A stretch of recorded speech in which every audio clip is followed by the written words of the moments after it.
klasse. Dit is so lekker om vandag hier te wees. Ek kan nou nie glo nie, dit is 'n hele klompie jaar. Ja, dit is 'n hele klompie jare. Ek en Marina is nou veronderstel om afgetree te wees. En ons bly nou op Henley aan Klip, daar by Meyerton. So dis 'n hele entjie ry van hier af. Hallo George.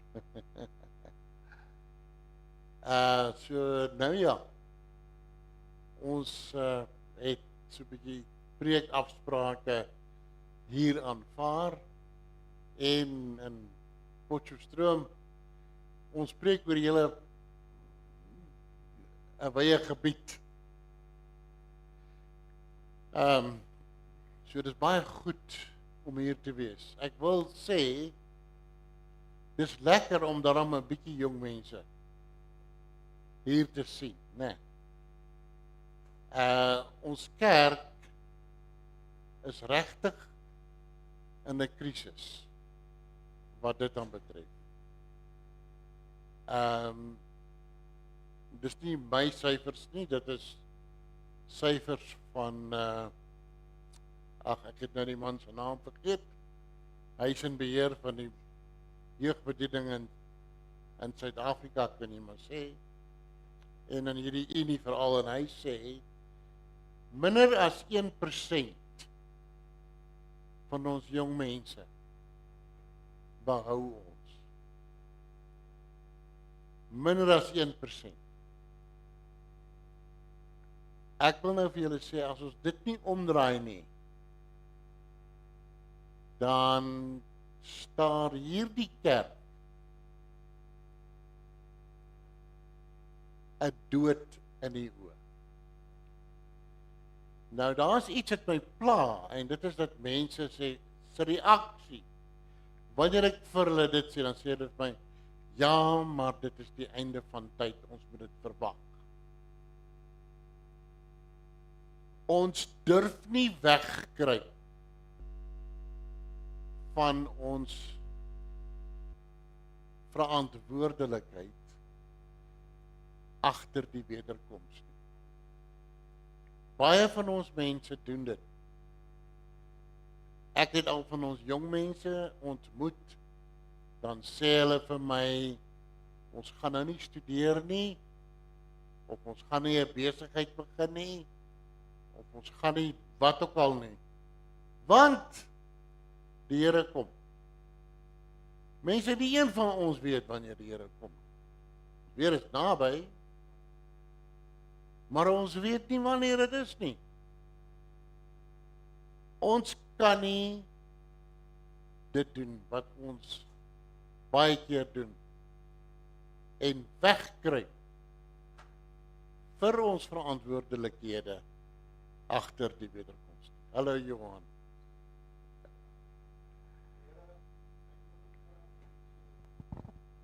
Dit is eintlik hartseer as 'n mens vat.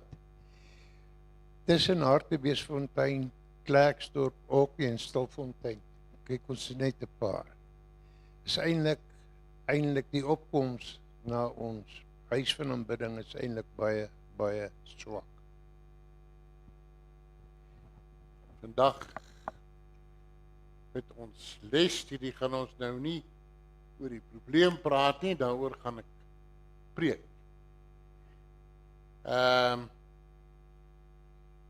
Maar ons lesstudie is 'n wonderlike in 10 hoofpunte.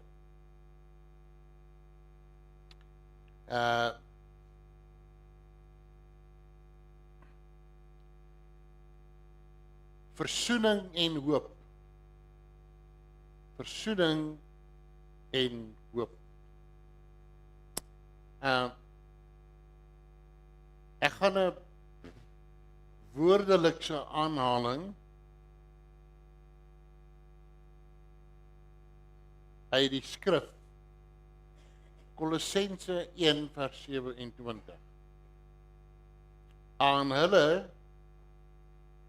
wou God bekend maak wat die rykdom is van die heerlikheid van hierdie verborgenheid onder die heidene. Dit is Christus in julle, die hoop van die heerlikheid. En Ellen White, verbatim aanhaling, that I may know him, bladsy 14, Christ is our Redeemer. He is the Word that became flesh and dwelt among us. He is the fountain in which we may be washed and cleansed from all impurity. He is the costly sacrifice that has been given for the reconciliation of man. Nou, wie van julle wat hier sit kan vir my sê, wat is die grootste en belangrikste leerstelling van hierdie kerk vir die laaste dag?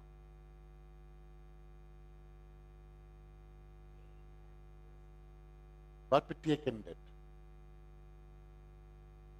Dankie, maar wat beteken dit? Gaan uit en maak disippels van die hele wêreld. Goed. Dis die praktiese toepassing daar. Dis 'n oproep om almal terug te bring na die Here toe. Sy kinders, waar ook al hulle is en hulle dit nog nie eens besef nie, is om hulle terug te bring na die Vader toe. Daar's een aanhaling, ek het dit ongelukkig, ek het dit verloor, ek het dit gehad en ek sien, ek het dit op 'n plek gestoor, nou kan ek dit nie opspoor nie. Een aanhaling wat dit baie mooi saamvat.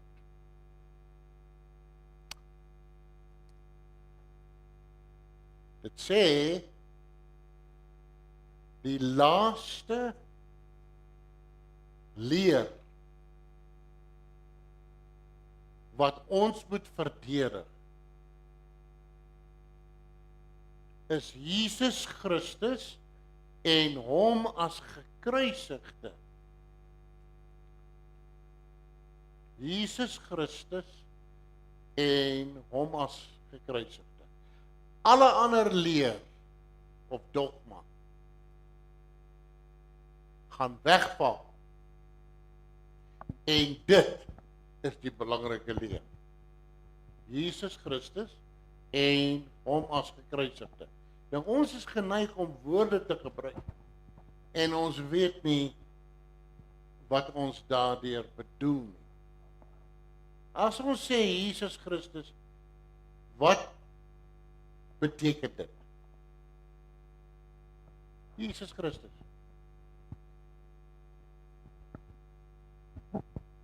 Beteken ons middelaar, ons gekruisigde, dat ons weer met die Vader versoen.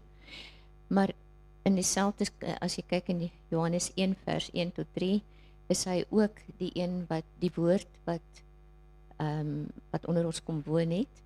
En aan die einde van die dag is dit om ons nader aan hom te beweeg en om die Skepper Heer. Want ek meen die 3 engele boodskap is definitief 'n baie duidelike boodskap om die Skepper Heer weer te aanbid, om hom die eer te gee en sy gebooie te onderhou. Ja, ek hou daarvan.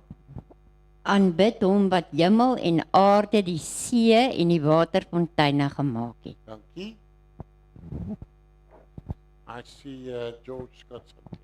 I'm going to take what you just said now, and this would apply to the Adventists. Yes. And it's a challenge to the Adventists that we need to have an undivided heart. Thank you very much. Ek weet nie of julle dit weet nie, maar wêreldwyd is Christus Jesus nie meer, laat ek dit so stel, Dankie. Hy is nie meer so aanvaarbaar wêreldwyd nie. Selfs nie in Christelike kerke nie. Weet julle dit? Mense noem hulle self Christene, maar hulle is kulturele Christene. Gaan kerk toe.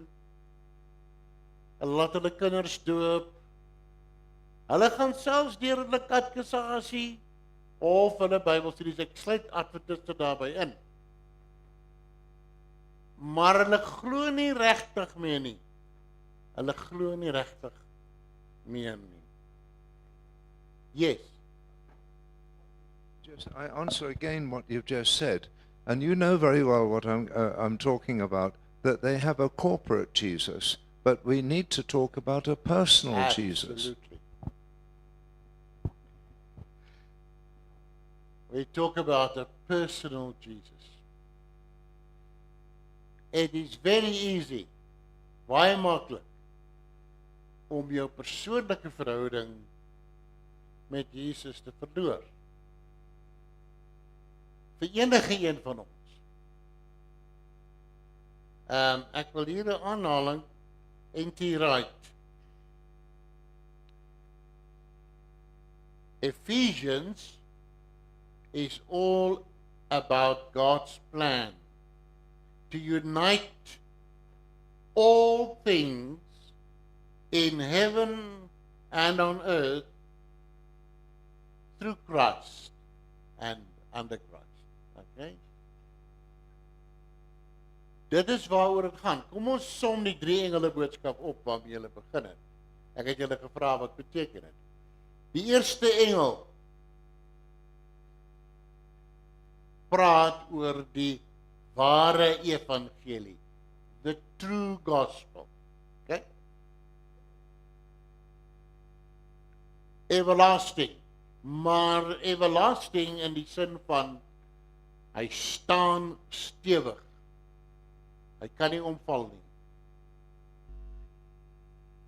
Dit is die eerste engelboodskap. Dit sluit in God as verlosser, God as skepper en God as wat? Sê weer? Ja, maar daar's iets wat ons mis in die eerste engelboodskap. God van verlossing, God van die skepping en God wat oordeel. Die oordeel is deel van verlossing, of jy nou daarvan hou of nie. Dis die baie mense stem, wil nie met my saamstem nie, maar dis die ander kant van die munt. Ja. Leraar, ek het tot die gevolgtrekking gekom. Dat die oordeel, ons gaan geoordeel word, God se kinders, gaan geoordeel word volgens die 10 gebooie.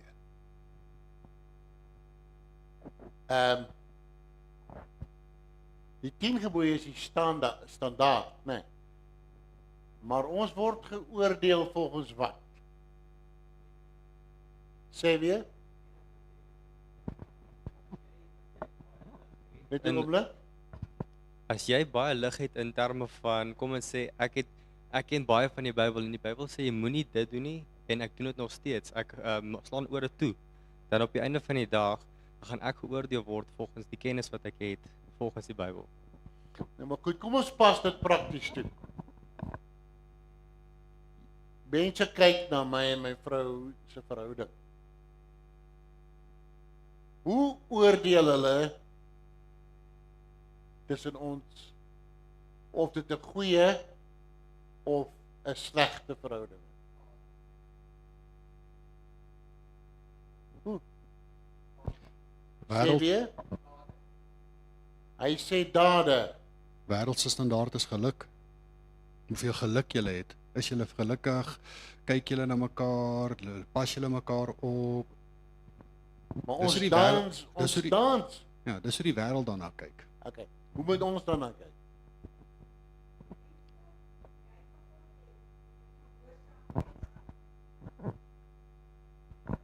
hoe lief jy God het en hoe gehoorsaam jy is aan hom. Ek wil terugkom na wat hy gesê het, George gesê het. Hy het gepraat van die persoonlike verhouding met Jesus, nee. Nie net koöperatief nie. Nou as mense kyk na die verhouding tussen my en my vrou, dis waaroor dit gaan. Het ons 'n goeie verhouding?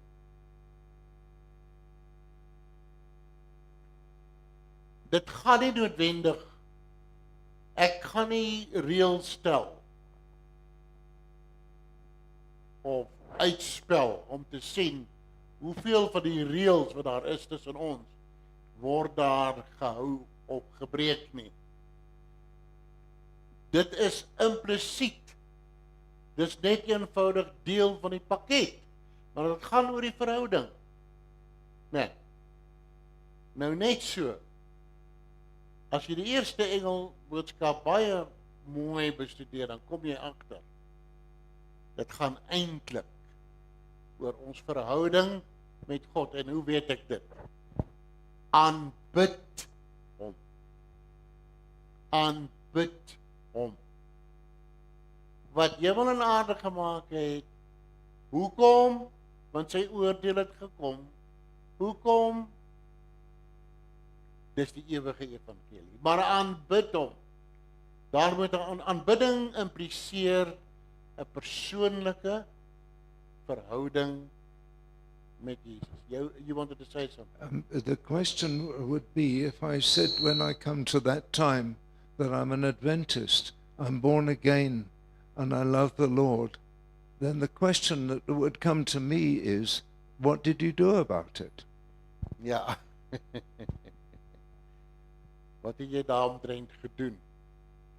Okay, so ons is besig met 'n opsomming. Dis die eerste engelboodskap, kortliks. Die ware evangelie. Wat is die tweede engelboodskap? Waaroor gaan dit?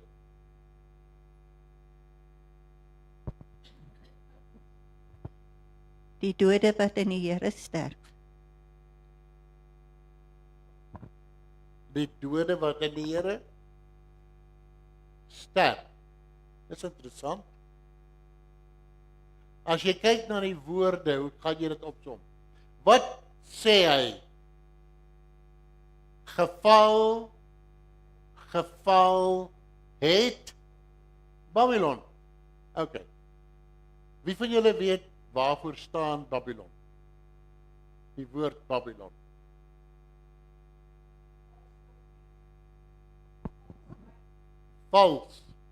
Vals iets, né, Marina? Poort tot eie godheid. Die basiese woord Babel. Bab beteken poort, El, da godheid. Dis die valse evangelie, waar jy jou eie poort na die godheid probeer maak. Dit is so Satan het gesê het, ek wil my troon verhef bo die troon van die Allerhoogste. Hy wil homself God gemaak het. Dit was die oerversoeking. Julle kan soos God wees. Hy wil julle daarvan weerhou. Dis die oerversoeking. Dis die valse evangelie. Om self te probeer God wees. Jou eie lewe, jou eie verlossing te probeer bewerk. Dis die valse evangelie. Maar hy gaan val. Kan nie standhoudend wees nie. Waar die ewige evangelie ewig is en staan, val die valse evangelie. Dis die tweede engel. Die derde engel,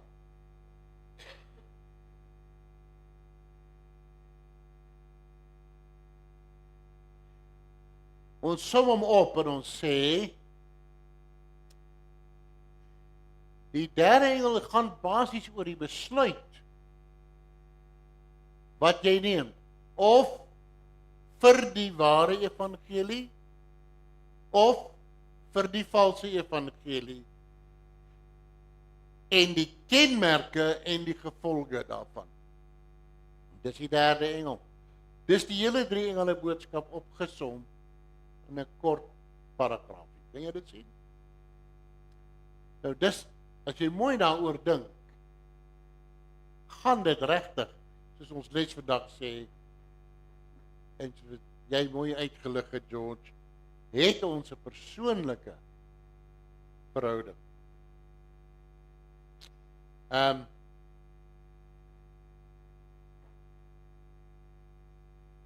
Ekskuus. Dis die enigste probleem met hierdie elektroniese goed. Dominee, kan ek gou ietsie sê? Dominee, Praat. hierso. Ek het 'n teorie. Yes. Die valse leerstelling of die valse Babel. Kyk, net so Satan hom bokant God se troon wil verhoog, word die valse leerstelling en valse strominge ingebring deur die satelliete. Kyk, die satelliete sit baie hoog. En so word bose leerstellings en doktrines en goed versprei. Want daai satelliete word verbind aan die internet en dan so syfer dit in. So die satelliete is nie 'n goeie ding nie, maar hulle wil hulle ook oor God se troon verhef. Ek dink ons moet baie versigtig wees vir byvoorbeeld sosiale media. En van baie valse dinge kom daardeur, né?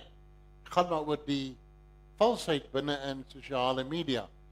Ek wil julle 'n goeie voorbeeld noem van wat daar gebeur het. My seun, my skoonseun, maar hy is soos my seun, bel my moedeloos hierdie week. Hy sê vir my, pa moet my help. Ek het vir ons jong mense, hy's 'n ouderling en hy's in beheer van die jong mense. Het ek, dit was die 14de Februarie, so ons het 'n sabbatsluiting gereël vir die jong mense en vir die wat in die kerk wou aansluit daarbey, en daarna sou ons dan nou 'n Valentine's ete gehad het. Met koekies en kersies en the works.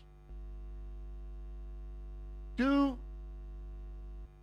skryf die hoofouderling op die groep en hy sê, nee, dis 'n heidense fees en is teen die adventistiese beginsels. Die uiteinde van die saak is 'n klompie van die jong mense daai groep verlaat. Nou vra ek die vraag, is dit waar? In die eerste plek, wat is die kerk? Het die kerk enige amptelike standpunt? Die antwoord is nee. Kerk het nie 'n amptelike standpunt nie. Nommer 2, is dit 'n heidense? Is dit 'n heidense leer? Wie sê dis heidens? Julle is nou versigtig, né? Okay, die steeds sê dit heidens. 3, 4. Daar is julle hier wat ek sê. Nou, mense, waarop baseer julle dit?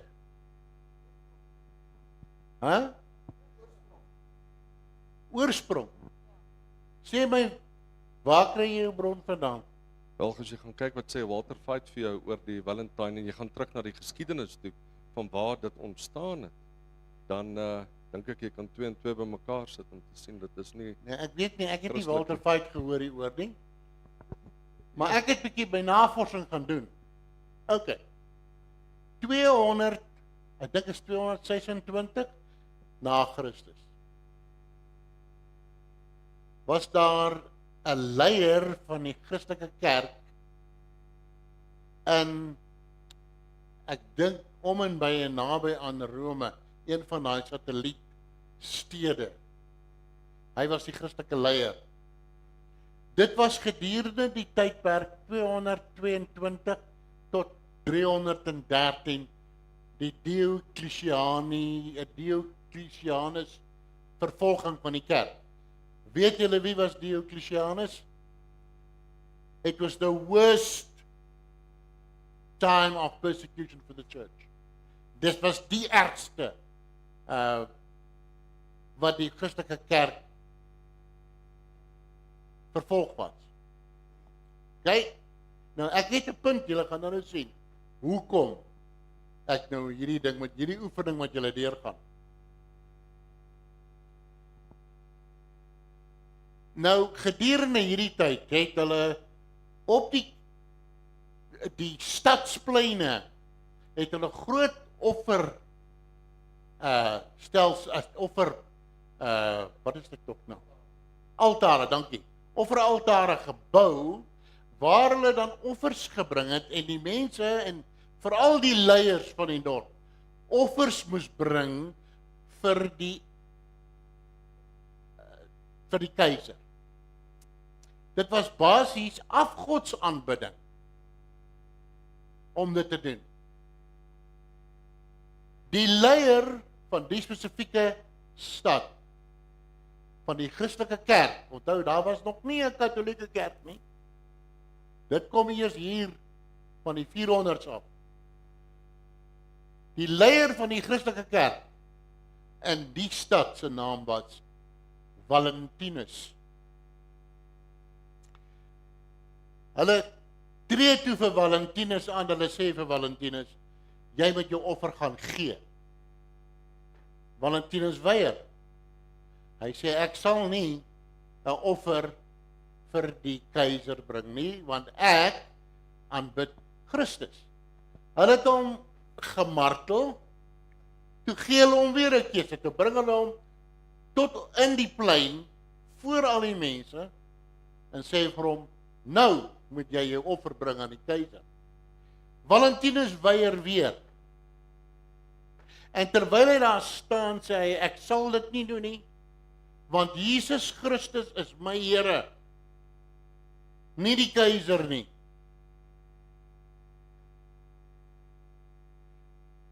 Jesus Christus is julle Here en julle verlosser. Hy bring 'n hele verhaal wat hy die hele verhaal van Christus vertel hy. Hy verkondig die evangelie. Toe maak hulle hom stil en hulle kap sy kop af. Hy word 'n martelaar. Maar het hom eers weer gemartel voor almal se oë. Dit het ja. Okay, ons moet versigtig wees. Hy het dalk reg begin. Misverstaan nie. Hy het dalk reg begin, maar dit sê hierso started with a mid-14th century martyr. Yes. No, not 14th century, I'm sorry. Dis maar hulle praat vir hom, Saint Valentine. Hulle praat vir hom. Dit is hy. Maar jou bron, ekskuus tog, jou bron is verkeerd. Ek gaan nou vir jou reg help daar. Waar dit vandaan kom. 14th century is baie later. Okay. Hier praat ons van die 2de eeu. Wat ek net kan maak, dan kan jy maar ingekom in daai is Roman roots, Christian roots en pagan roots. Jou vandagse Valentine is nie wat hy originally was nie. Dis waar die probleem in kom. Ek gaan jou nou met jou daar antwoord. In die eerste plek kom hierdie uit die 2de eeu. Die 226. Toe het Valentinus hierdie ding gedoen. Van toe af, van met ander woorde die 3de eeu af, het die Christene dit gevier as 'n dag waar hulle die martelaarskap van Valentinus gevier het. In die agtergrond was daar 'n ander fees wat gedurende Februarie gevier was van die Romeine, wat geduur het van die 10de Februarie tot en met die 15de. Dit was 'n ander fees. En dit het niks te doen gehad met Valentinus nie.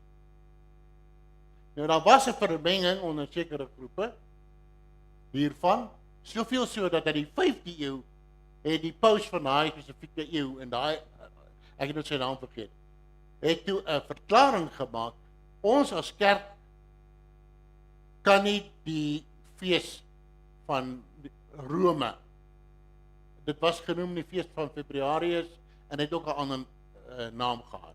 Ons distansieer ons daarvan. Maar hy het nooit iets oor Valentinus gesê nie. Toe later, jy's reg, 14de eeu, 1300 en iets.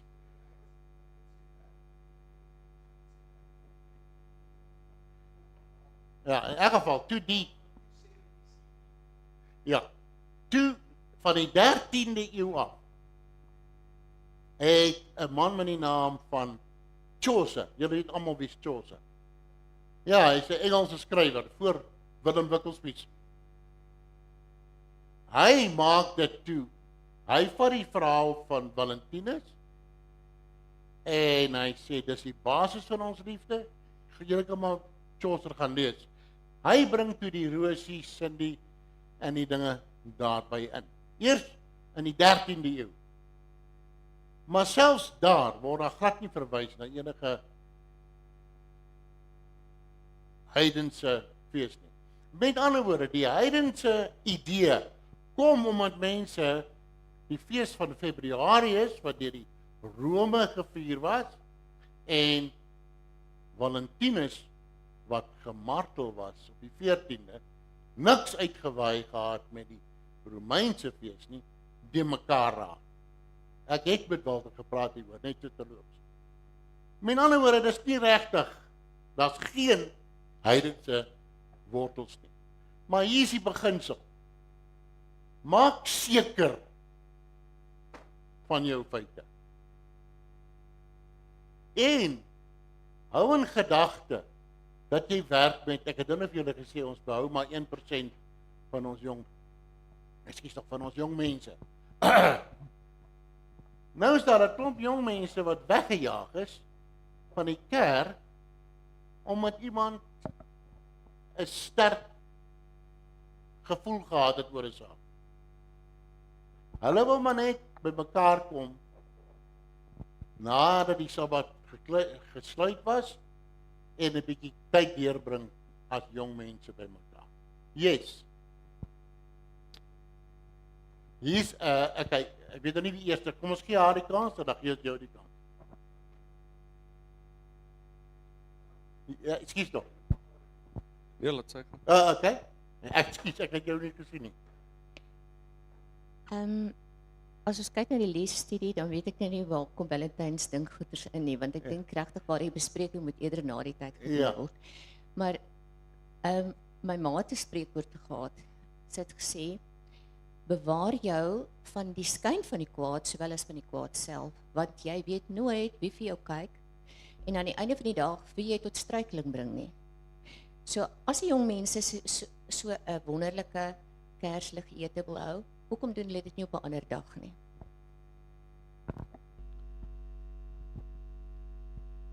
Ja, daar's 'n ek dink die rede hoekom ek jy die storie vertel het nou verlore gegaan. En ons nou by die storie vasgehad. I'm concerned about what you said about young people. I'm sure it's 15 years back or 20 years back. I was a youth leader. Yes. In Joburg.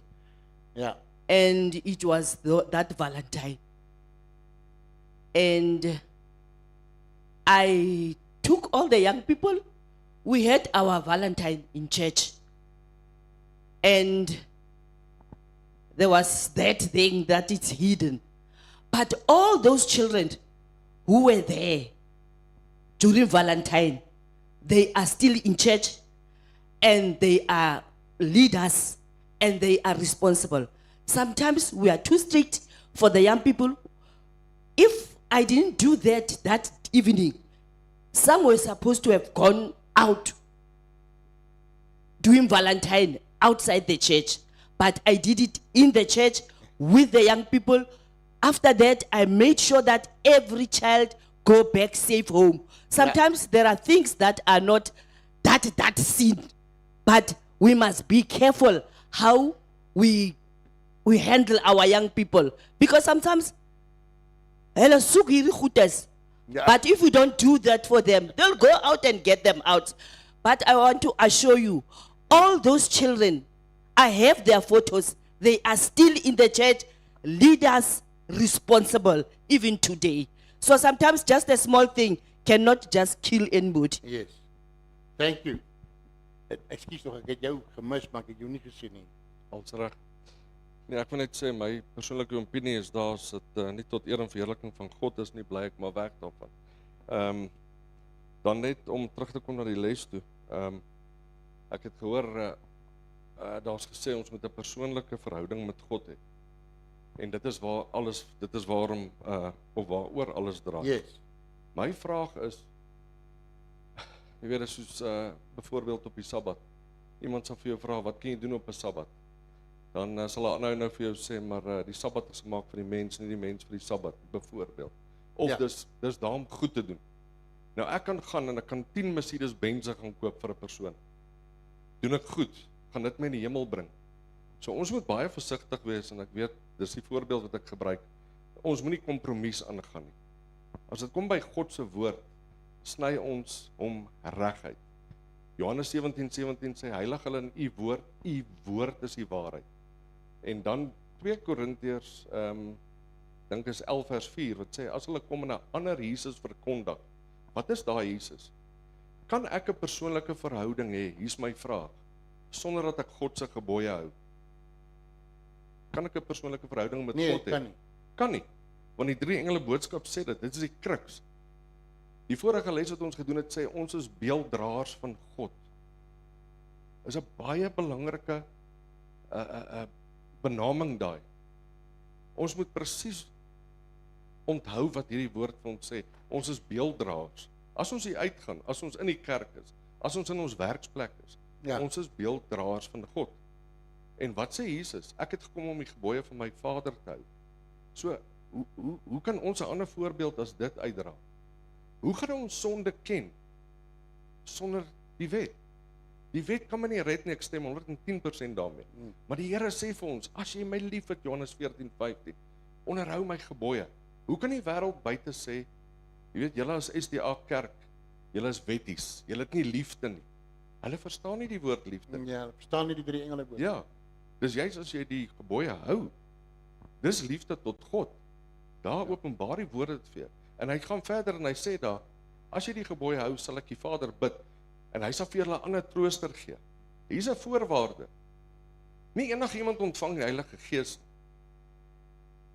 Die mense wat die gebooie hou, en ek sê nie fariseërs nie, ek praat van uit liefde uit. Hulle ontvang die Heilige Gees van God. En hy sê, gaan verder en hy sê, ek sal myself aan hulle openbaar. So hier's 'n baie belangrike punt wat ons nie moet afwater nie. Dit is God se gebooie. Ja. Loop hand in hand met hierdie liefde. Ek kan nie claim ek het 'n persoonlike verhouding met God, maar ek onderhou nie sy dag nie. Ek maak soos ek wil. Ek leer die jeug of wie ewer ook al leer ek ander dinge en is nie volgens God se woord nie. Dan is dit nie die waarheid. Okay. Nou voor ons aangaan, ek wil net eers 'n ding duidelik maak. Hoekom het ek hierdie storie vertel? Want die 3 engele boodskap gaan oor ons dra die woord uit. Ek het gesê ons bereik nie ons jong mense nie. Jy kan maar gaan kyk. Een van die belangrikste beginsels wat Paulus volg, is hy het baie sterk hierdie beginsel gevolg. Vir die Jood is ek 'n Jood. Vir die Griek, vir hom onder die wet soos een onder die wet, vir hom wat sonder die wet is soos een sonder die wet. Alhoewel sê hy dan en dan kwalifiseer hy is nog steeds onder die wet van Christus. Maar die belangrike beginsel was, ontmoet hulle waar hulle is. Met ander woorde, jy hoef nie die waardes van die heidense sekulêre fees te vier nie. En jy kan 'n baie duidelike verskil daar maak. Hier was 'n geleentheid. Hy het dit gebruik. Hy het Valentinus gebruik en gesê, dit is waarmee ons kan vereenselwig. Ons kan ons nie met die fees van Februarius vereenselwig nie. En hy het 'n baie mooi, lekker aand gehad saam met die jong mense, wat daardeur versterk is. Ons moet altyd probeer om mense te ontmoet waar hulle is. Moenie die verkeerde ding ondersteun nie, dit stem saam. Maar ontmoet mense waar hulle is en wees baie versigtig met hoe jy met hulle, veral ons jong mense omgaan. As ons nie na ons jong mense omsien nie, gaan ons nie 'n 3 engele boodskap kan uitdra oor 'n paar jaar. Miskien 10 jaar, ek weet. Maar ons is in 'n krisis. Dis hoekom ek dit gebruik het as 'n voorbeeld. Ek wou net ons moet sê, daar's altyd meer as een manier hoe ons mense kan bereik. En kyk altyd eers of kan ons nie mense ontmoet waar hulle is nie. Dis amper soos wat met my gebeur het toe ek 'n jong predikant was en iemand moes gaan uithaal uit 'n kroeg uit. Ja, ek moes ingaan in daai kroeg en op jou ou einde moes ek die persoon oor my skouer uitdra. Amper groot moeilikheid want ek was in die kroeg. Maar ek het 'n man daar gaan uithaal. Nee. Ekskuus. Jy wou nog iets waar is hy? Daar is. Jy wou nog iets gesê? Nee, ek wou soos leraar gesê het, sy approach wat die ouderling gebruik het was verkeerd. Ek stry nie daarin. Ja. Hy jong mense vervreem. Ja, ons het baie keer omdat ons adventiste is en soveel waarheid het ons die neiging om die liefde te verloor en die harde approach te vat, wat nie altyd goed is veral vir die jong mense nie. Maar die Bybel maak dit duidelik. Ons is in die wêreld, maar nie van die wêreld nie. Presies. Hy die leraar se skoonseun het die regte approach gebruik. Hy die goeie deel van die ding dalk gaan gebruik. Maar dink aan vandag se deel van die wêreld. Waaroor is die kernpunt van Valentine's? Dit gaan oor die eie ek. Daar is geen een meer, soos ek sê, hy het die regte approach gebruik. Hy het die call point gebruik. Hy het gesterf vir sy liefde vir Christus. So hy het dit reg approach. Maar hoeveel mense gaan hy approach gebruik? Soveel mense gebruik Valentine's. Ag, maar kyk nou my vroukie of ek doen dit. Die probleem is dit verhewe die eie ek. Die een ding wat ons een kant moet sit, wat ons nie reg kry nie. En dit is omtrent alle holidays wat jy kry omtrent. Gaan oor die eie ek. Kersfees is oor wat kan ek kry. Valentine's is oor wat gaan ek kry. So ons moet, as ons daai approach vat, gebruik die regte, liefdevolle approach wat Jesus gehad het. Jesus het oral ingestap, hy het nooit iemand weggejaag gesê jy's 'n heiden nie. Hy het tot vir Saggeus in die boom gesê, kom af, ek eet vandag by jou. Die persoon wat almal weggejaag het. Maar hoe was sy approach? Nie in haat nie, in liefde. Ja. Hier is iemand wat net wag net vir die daar sit. Just a thought. In the New Testament it says, jy moet die Here jou God lief hê en jy moet jou naaste lief hê soos jouself. I don't see anything wrong with a special day to express that love. You're my friend and I love you. You're my wife, my husband, my boyfriend, girlfriend. But I think it's a daily thing. To have a day to celebrate love, it should be a daily thing. Jy moet jou naaste lief hê soos jouself. If we dissect jy moet die Here jou God lief hê en jy moet jou naaste lief hê soos jouself. Ons weet, ek dink regtig daar's niks verkeerd. Daar is verkeerd met Cupid and things like but to have a day to celebrate love, whether it's called Valentine's Day or it's called Love Day, I don't see a problem with it. I don't see it going against the church. Okay, I don't actually, as she said, this is taking over the lesson. I just wanted to use it as a point of illustration, and I stepped into I didn't want it to. I wanted to explain that we really need to make an effort to meet our young people where they are. Otherwise, there's going to be no message to take out. That's what I wanted to say by this. And I'm telling you, we're not making enough of an effort to do that. I don't know who's next. I think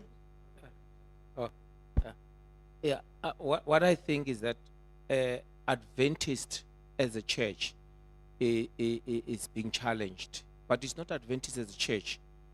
From the beginning, when God says this is the day we must worship, the devil comes with a point. He doesn't say don't worship. He says he brings something similar to that. Yeah. Then it becomes a very thin line to see between the right and the wrong. Can I try and explain on this point?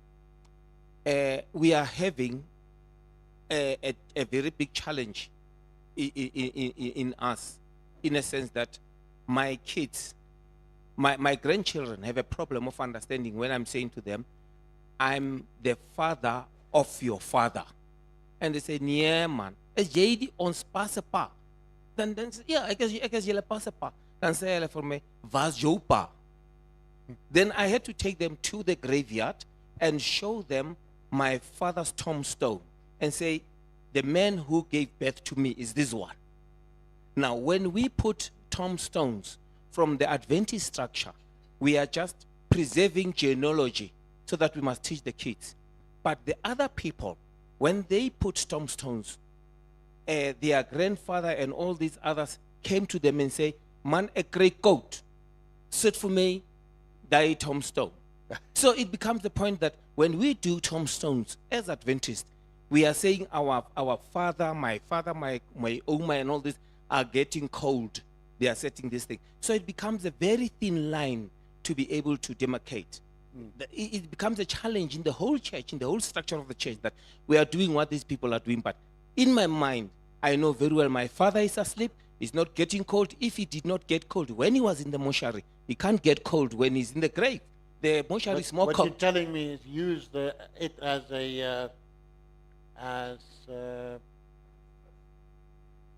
tool of instruction Yes. in a loving way. Then you wanted to say something?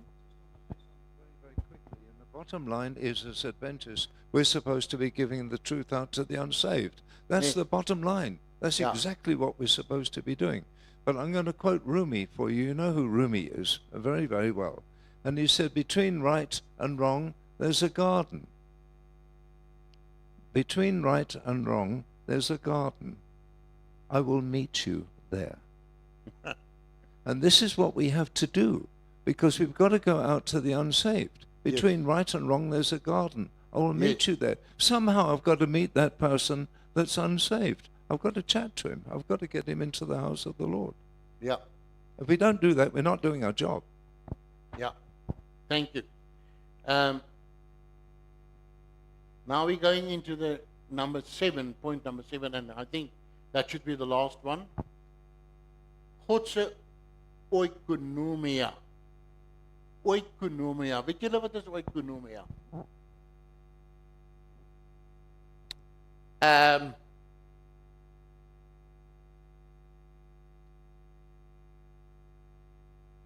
Dis afgelei van die woord oikos of huis. Ons moet 'n tuiste skep vir mense. Hulle moet welkom voel. Hulle moet voel hulle word aanvaar. Al is hulle verskillend. Ons laaste plek waar ons was daar 'n jong meisie wat kerk by gewoon het. Sy was vol tatoeëermerke. Sy het nooit kerk bygewoon nie, sy het die jeug bygewoon. En ek vra toe vir eendag hoekom, en ek sê sy omdat sy aangevat was eendag oor haar tatoeëermerke, so erg dat sy nooit weer kerk bygewoon het. Sy was weggejaag. Omdat sy anders was, omdat sy 'n ander agtergrond het. Nou ons wil hierdie boodskap uitdra aan die wêreld. Maar ons kyk na ander goed in plaas van om met 'n liefdevolle hart uit te reik na mense en hulle te ontmoet waar hulle is. Dis basies die gees van oikonomia. Ek weet nou nie watter dag praat hulle daaroor nie. Of dit net in die Engels is nie, of net die teachers gedeelte nie. Maar ons moet baie versigtig wees dat ons mense bring na die kerk toe, die kerk is ijskoud.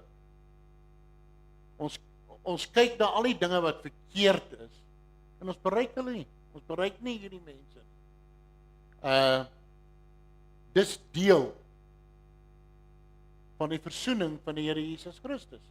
Want after all, hy het mens geword. Hy het watter liggaam het hy aangeneem?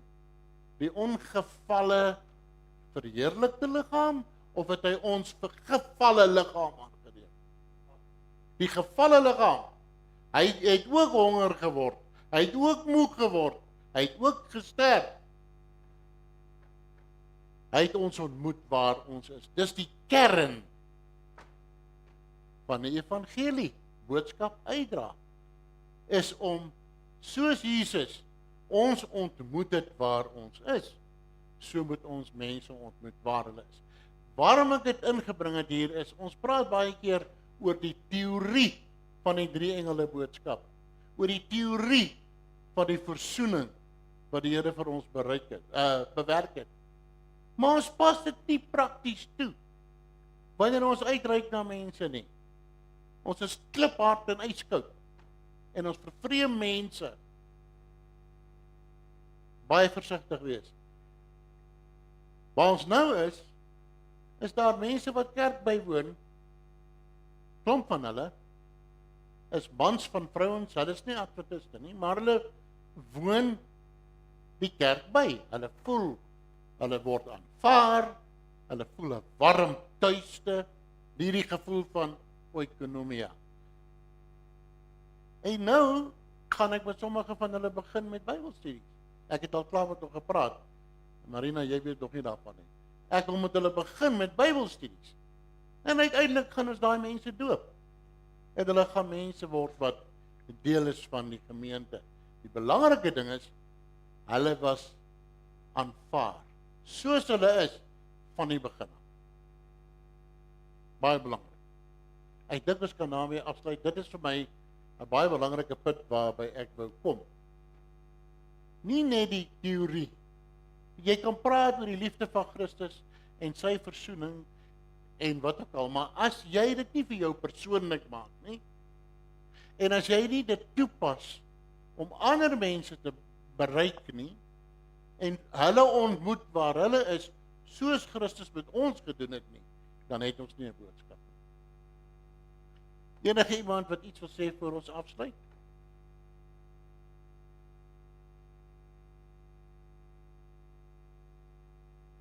Hap gesag, soos hy ook gesê.